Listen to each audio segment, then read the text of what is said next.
untuk direalisasikan ke atas muka bumi, dan proses tu diambil maklumat data dia setahun. Nisbah malaikat ambil maklumat turun data dan dia laksanakan tugas tempoh dia setahun, dan ambil tugas tu Lailatul Qadar.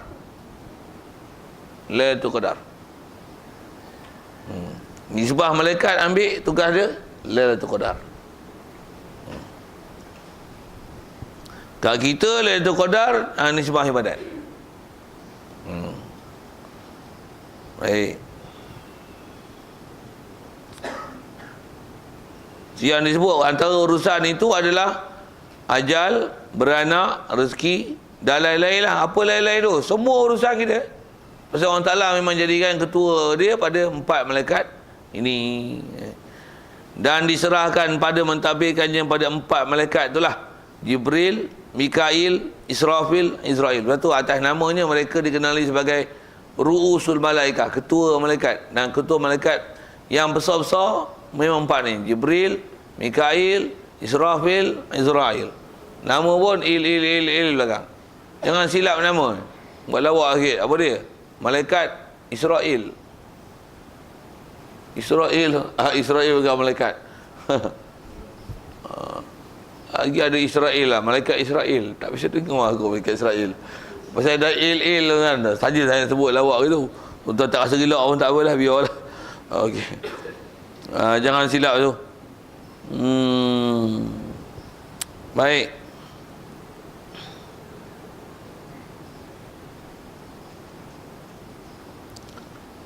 Dan kelima keenamnya, banyak juga nak sebut tu.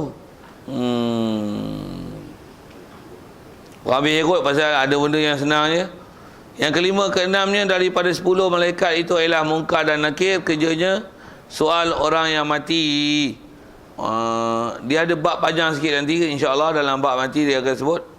Saya baca gitu je. Jadi istilahnya soal orang dalam kubur, atau kita sebut orang mati.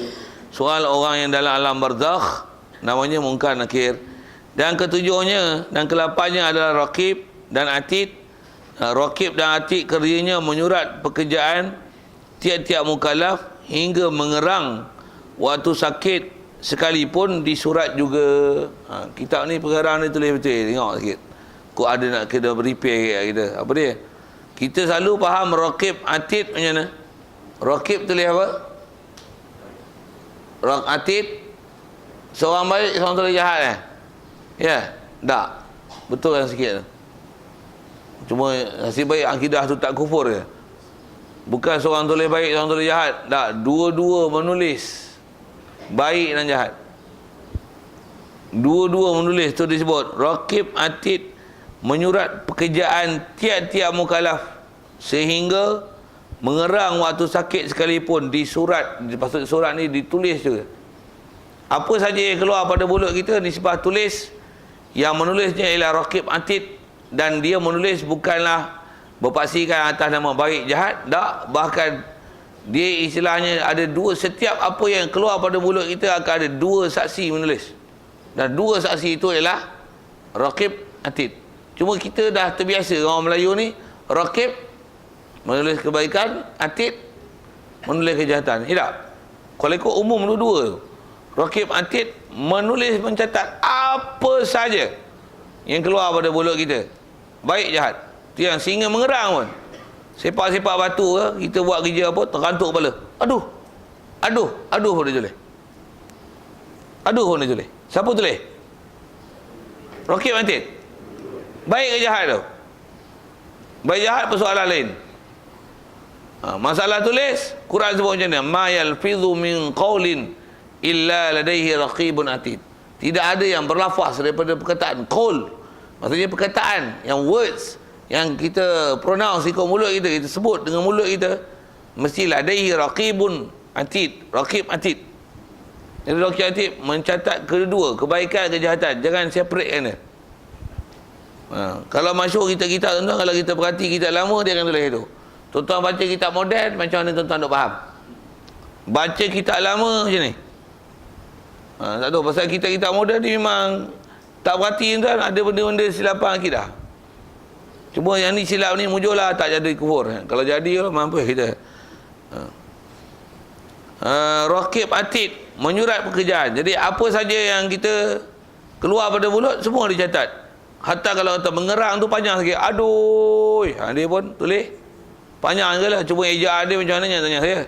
Rumi tu ADOOI, satu O tak tinggal kan. Istilah O tu maksudnya ejaan. Macam mana nak dia je? Sikit kalau panjang kat situ. Cuma ada ulama sebut macam mana nak tahu benda tu akan jadi baik ke jahat. Ada setengah riwayat, ada pendapat di kalangan ulama kita, dia kata antara yang apa yang bila ditulis oleh malaikat Raqib Atid ni, bila apa yang disebut tu berupa kebaikan, dia akan bercahaya. Yang mana yang berupa maksiat, dia akan gelap. Cuma dakwah apa dia pakai yang tanya saya. Sikitlah pasal kita pun tak pernah petikai waktu tu, tak pernah persoal kan. Tapi benda tu wajib beriman. Jadi Imam Abdullah nulis. Siap. Raqib Atid. Dan yang kesembilannya adalah Malik, kerjanya mengelola neraka. Dia sebagai mengelola, jaga pintu, kerana kita sebut bahasa itu. Dan yang kesepuluhnya Ridwan, kerjanya mengelola syurga. Istilah mengelola itu bahasa kita adalah maksudnya mengurus. Tapi kalau ikut umumnya kita sebut penjaga pintu neraka, pintu syurga. Dengan terbalik saya sebut tu. Soal macam mana percaya dengan segala kitab. Baik, kalau ikut kita dah selesaikan tu bab malaikat. Di belakang tu saya lajukan je pasal rasanya ada pengetahuan yang cukup simple, kita sedia maklum. Macam mana pun nisbah kita baca pagi ni cakap tu, insya-Allah kita sambung nanti lepas raya lah. Raya pun awal Syawal tu tak mari lagi lah. Syawal, Zulkaidah lagi lah. Faham tu? 6, 7, 8, 9, kita cuti lah 2 bulan. Saya bagi cuti kat tuan-tuan. Sedap bagi cuti pula. Maaf lah sorry bahasa-bahasa itu. Dan dengan itu juga mohon kemaafan silap salah sepanjang duk mengajar selama ni. Minta maaf saya kok tak bertemu dah tu satu. Kalau tak bertemu tak minta maaf, please forgive me. Pasal bahasa saya maklum lah, kadang-kadang ada kasar sambil-sambil tu, duk menyepak, menyiku, menyinggung, macam-macam lah. Jadi please forgive me about that. Okay. InsyaAllah kita sambung tentang soal itu tentang kitab. Walau jadi apa kita baca ni, wallahualam situ macam mana pun. Soal kalau ada sekitar apa kita sebut 10 tu, dan sikit kot isu doktor tak betul kepala otak ni tu. Kalau ada isu macam tu, wallahualam. Soalan lah kalau ada sekitar apa kita bicara, insyaAllah. Waalaikumsalam.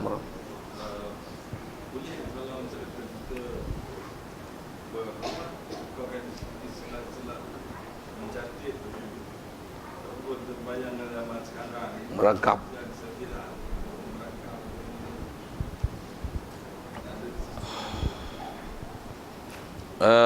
Tukar kan mencatat tu dengan merakam kan.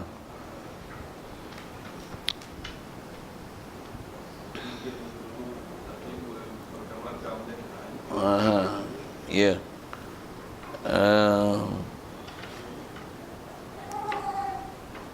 Dia kalau nak tukar tu, kaedah kita lah syarat, nak tukar bahasa tulis pada rakam. Kaedah akidah ni macam ni. Setiap apa-apa yang datang nas sebut dengan kaifiat itu nama dia jangan ditukar.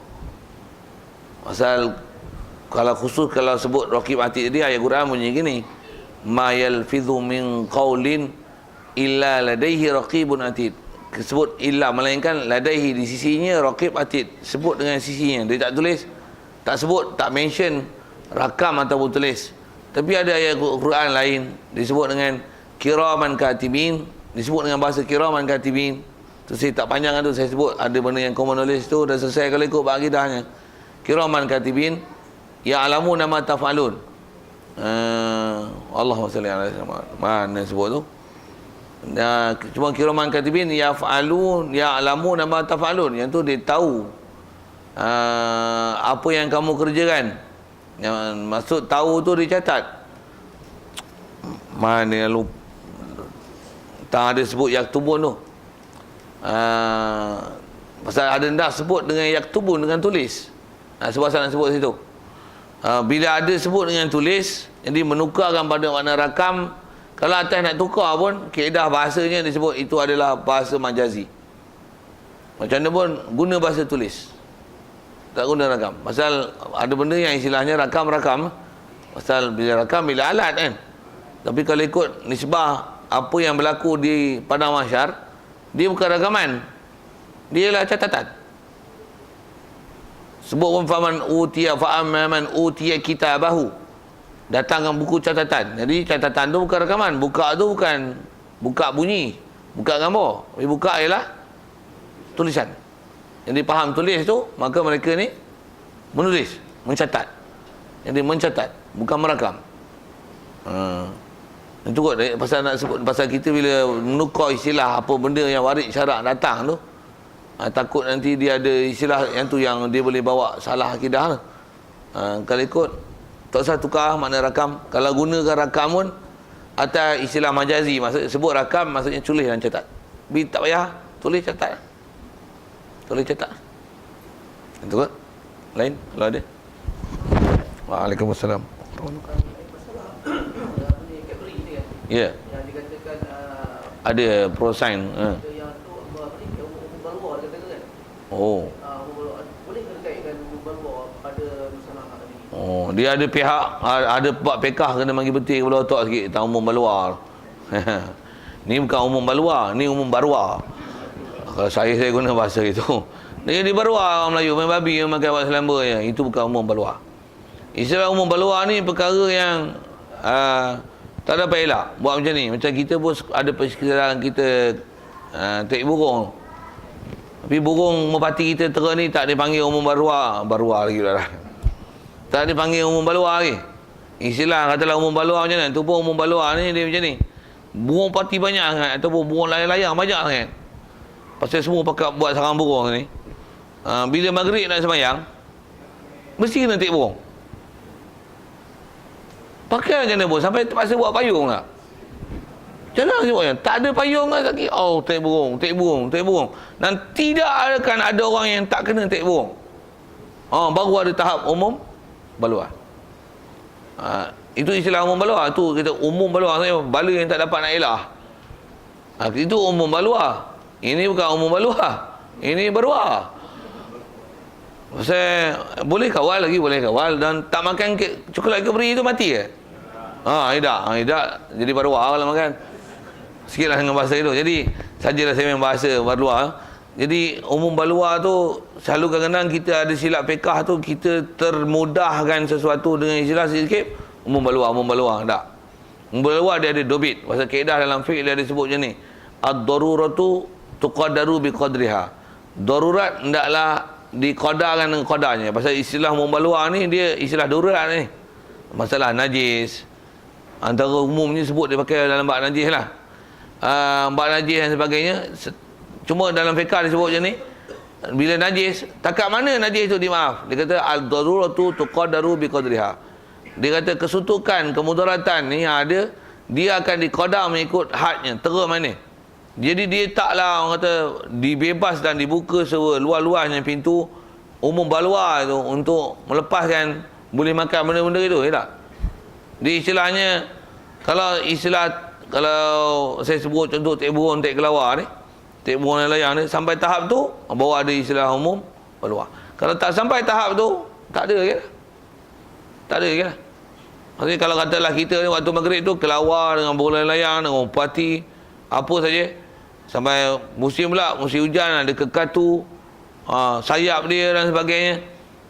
Adakah sampai tak kena tek burung, melainkan kena tek burung? Ada masalah tu? Tak ada lah, tak ada. Kalau sampai tahap tu satu hari nanti, baru ada istilah umum balwa dalam bab tu. Begitu juga kekatu banyak sangat. Kekatu pula bukan yang besar-besar tu, kecil-kecil halus-halus pula tu, sayap ni. Kita dah sapu, dah vacuum, dah tutup cermin, lampu pun buka satu je kat belakang tu supaya kekatu tak masuk dalam. Tapi semayang je ada sayap katu, sayap katu dah jadi macam debu yang masuk dalam ruang-ruang yang halus. Kalau tahap tu, baru istilah umum balwa, semayang dengan sayap katu. Tapi kalau kata tak sampai tahap tu, ada saya kata kutip, vacuum, tu orang semayang. Pasal yang tu tak diistilah sebagai umum maluah. Jadi kalau babi tu tak makan coklat Cadbury tak mati. Gandum ada pakai, ada nasi, ada pakai ubi kayu boleh ke. Macam-macam ah. Jadi tak istilah umum maluah tu. Apatah lagi telah dapat dikesan, saman je, tangkap je, berhentikan je operasi syarikat tu. Syarikat gergasi ke, gedembai ke, berhentikan je. Berhentikan je. Cuma Malaysia berani tak berani tindak je. Yang tu kot rasanya saya jawab soalan tu. Jadi tak ada istilah umum maluah lagi kalau ikut masalah-masalah babi macam tu. Macam mana pun fiqh ada sedikit pembahasan tentang asal, ghalib, apa tu satu hal. Tapi bila sesuatu dah memang jelas apa yang nama haram itu, pula tu telah dibuktikan. Cuma ada orang-orang yang kepala otak babi yang sikit tercedera bab tu. Kepala otak babi lagi. Ada orang kata dia, ini bukan sebenarnya DNA babi yang sengaja diubah. Dia lah DNA babi yang tercemar, yang termasuk. Kata dia. Ada orang menteri yang tolong bela lah benda-benda ni. Pening dia tuan-tuan. Kita dah tengok tu dah bagus dah dapat kod, dah dapat kita sedar sebab tu. Ada pula menteri kepala otak babi yang macam ni. Siapa menteri tu tak tanya saya tak apa. Tuan-tuan terledik lah tengok. Jadi kita, kalau ikut kita disuruh bercermat dalam agama. Bukan istilahnya hantam sembrono. Macam mana pun sikit sebut ujung ni. Macam kita makan biskut lah. Biskut kita makan apa je nama? Apa brand? Jawab. Biskut 4 segi. Nama siapa? Ahmad Biskut. Ni pula Jacobs. Tu standardnya tu, dah nanti punya tu. Yang Huatai. Bagus, ingat nama. Lagi. Huatai Sun Fat Hap Seng. Lagi? Apa dek? Mancis. Lagi? Kongguan. Mancis tu kau tak bunyi Cina lagi kan? Kongguan, Huatai, Sun Fat. Macam-macam nama. Lee Biscuit. Apalah. Kalau nama Ahmad apa tak ada. No Aini kan. Payah nak cari tu. Kalau ada pun pembuat je. Tapi bahan macam mana? Pewarna kuning. Sunset yellow. Mana mai? UK, Itali, Perancis, pengemulsi, pengawet, karamel. Mana? Yang buat tu olah, yang kau olah ya, tepung gandum yang kau punya tu pun buah bleach. Peluntur. Sikitlah nak sebut tu kan. Macam mana pun nak sebut ukuran asal ni.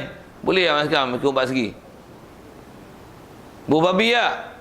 Cina ni babi benda tak dapat tidak adanya. Ada babi tak? Wallahu alam. Nak cermat macam mana? Makanlah biskut Ahmad. Faham maksudnya bahasa itu kan? Tak ada pun makanlah pancake kita buat. Senang. Bancurkan tepung, tak bayar biskut-biskut tu. Makan tu. Kalau ada tuan-tuan syarikat Negeri Sembilan punya. Orang Melayu kita punya.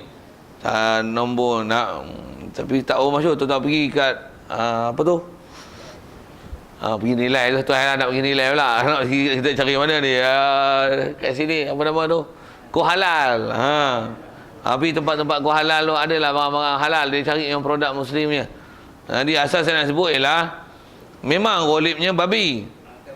Tapi kalau sebut kata biskut buat pada tepung lah. Jadi apa campurannya? Wallahualam. Ghalib-ghalibnya babi ya, Cina. Cina dengan babi ni ibarat macam tak pisah lah. Lebih kurang itulah kan. Kita punya tanggapan pun gitu. Untuk asalnya tepung. Tu tepung boleh makan lah. Tu tepung kan. Tepung tu asal. Babi tu ghalib dengan Cina. Tu tangan dia sama. Pakai mesin semua. Pekerja pun Melayu. Macam mana tu? Tuan-tuan jawab tak? Boleh makan tak boleh makan? Saya jawab macam ni tu. Dah makan dah. Tu dah makan dah tu Boleh makan? Yang tu boleh. Pasal yang tu tak ada tuhmah babi. Bila ada tuhmah babi macam mana? Tuhmah pula disahkan. Macam mana? Takkan gedik-gedik nak makan juga. Takkan nak mau membalua. Tu barwa. Tu saya nak guna bahasa tu. Okay. Macam mana pun dia ada istilah umum ghalib. Asal yang ghalib. Itu kalau mi apa dah bunyi tu, carilah yang muslim produk lah. Tambah pula untuk usah gaduh makan mi lah. Mi segera tak payah segera lah makan yang tak segera ni.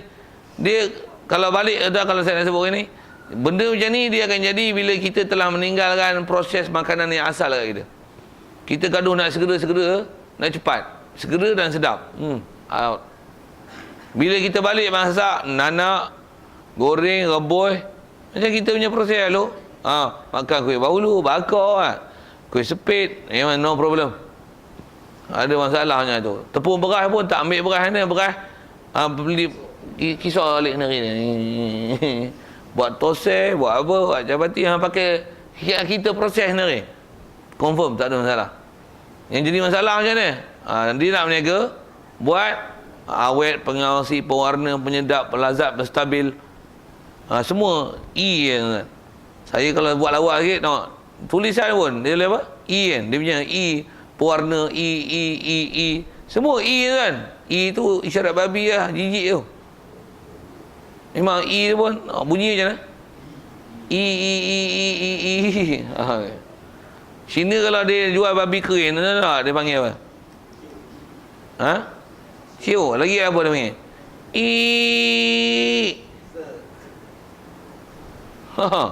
Tuan-tuan tak biasa duduk dalam masyarakat Cina kot. Tak apalah, biar tu. Tak wajib tahu. Okey, sikit lah ke sana, panjang sikit tu. Tapi rasa saya jawab, jadi bercermat lah kita. Lagi cermat, lagi bagus. Mudahan selamat, insyaAllah. Wallahualam. A'udzubillahi minasyaitonirrajim. Bismillahirrahmanirrahim. Allahumma nawwir qulubana min nur hidayatika kama nawwartal arda min nur syamsika wa dana abada bi rahmatika ya arhamar rahimin warzuqna fahman nabiyyin wa hifdzal mursalin wa ilhamal malaikatil muqarrabin wa sallim tasliman ala jamil anbiya'i wal mursalin walhamdulillahi rabbil alamin. Assalamualaikum warahmatullahi wabarakatuh. Takbir. Allah.